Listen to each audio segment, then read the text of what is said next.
Welcome to Action for the week starting 28 October 2019.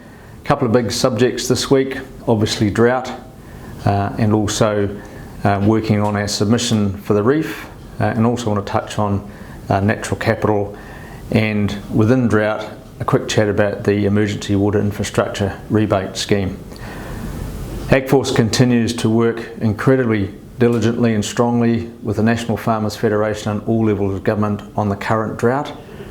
We continue to be quite frustrated by the politicization of the process, but we're working very hard through the Drought Committee led by Mark Collins in Central Queensland, and work in thinking about short-term practical support as the drought continues to unfold, and also ensuring that longer-term preparedness framework is set up properly and allows us to think about the next drought in a very different way to this one. Some of that detail in action this week.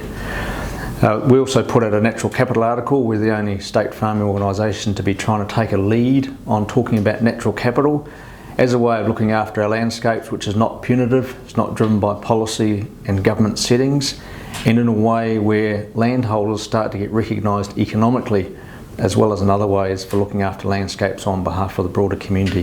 That Australian Farming Institute magazine where the article is in is now online. I encourage you to read it if you have an interest in that. On reef, we continue to work towards the Senate inquiry in Canberra. We will put a very strong submission together for that, and that's being led by Alex Stubbs of our Reef Working Group and Mari internally putting that together. A number of other things in action this week. One request I have, we have had a little bit of feedback about people struggling to understand how to make application for the emergency water infrastructure rebate or struggling with turnaround times. If you're having any of those issues in terms of managing the short-term effects of drought, please let us know and we will make immediate representation to state government. The other thing AgForce is working on at the moment is our AGMs for this year and our 20-year anniversary. So this week we have the Cattle Board AGM and the Sheep and Wool Board AGM, and we have the Grains one coming up shortly.